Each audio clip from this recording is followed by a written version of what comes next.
Alright, what's up guys? In this video, we're going to pick up with some calculus here, and we're going to be talking about improper integrals.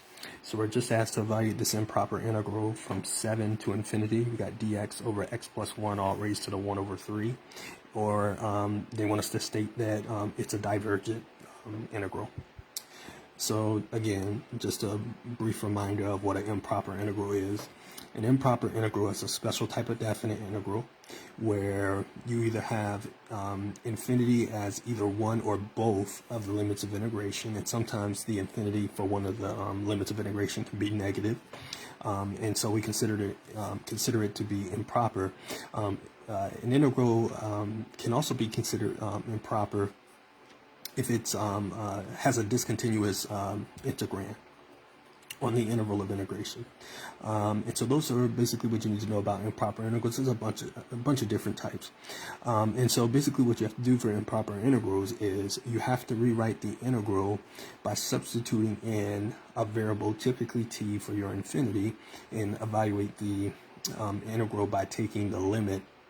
Well, you evaluate the integral first and then take the limit as t goes to infinity or negative infinity or whatever it is, depending on the problem.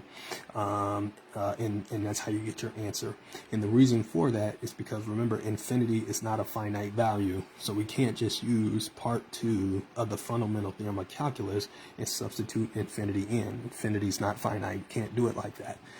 Improper integrals have to be evaluated differently than that. So we got our integral here from 7 to infinity, and we got dx over x plus 1 all raised to the 1/3. And so what this becomes is the limit, as t goes to infinity. And we leave our 7 alone, but we have to replace the infinity with a t. And then we just got dx over x plus 1 raised to the 1/3. And then we just deal with it. Now, if you don't know the antiderivative of whatever integral you're given off the top of your head, just evaluate the improper integral, or evaluate the indefinite integral first, and then substitute in your limits and take the limit as t goes to infinity. Okay. So let's just evaluate the improper integral, or evaluate the indefinite integral first, and then we'll work on everything else after that. So how do you integrate x plus 1, or dx over x plus 1 raised to the 1/3?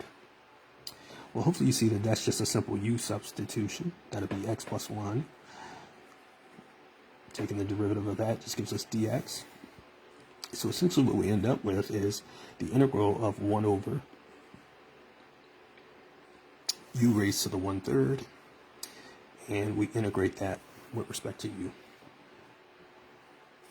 That's after we do our substitution.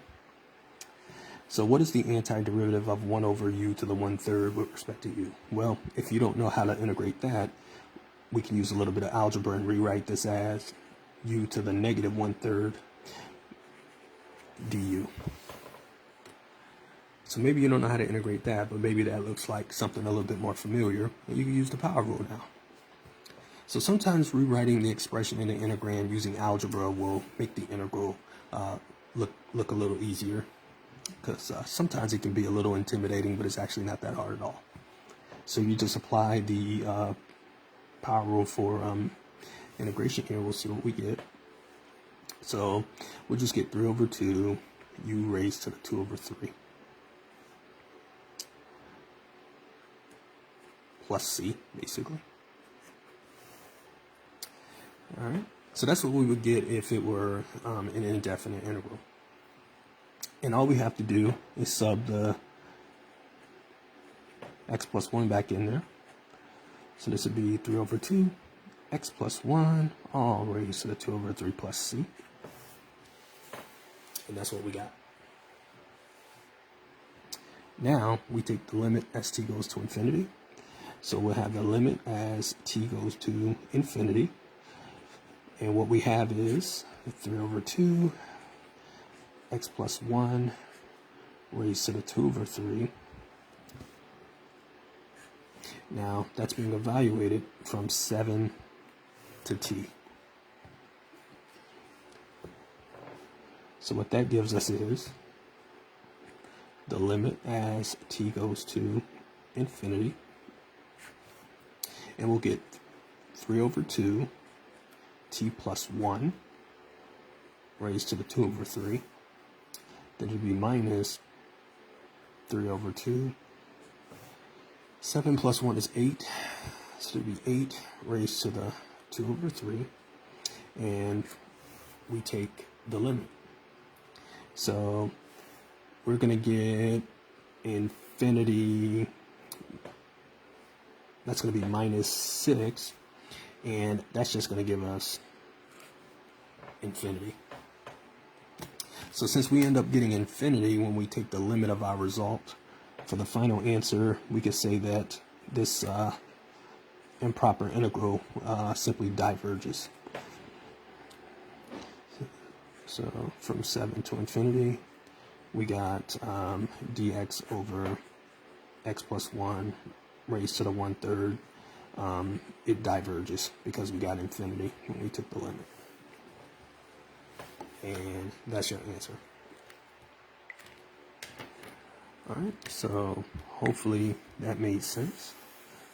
And if you have any questions about improper integrals, let me know and we'll talk about it. Alright, I'll see y'all next time.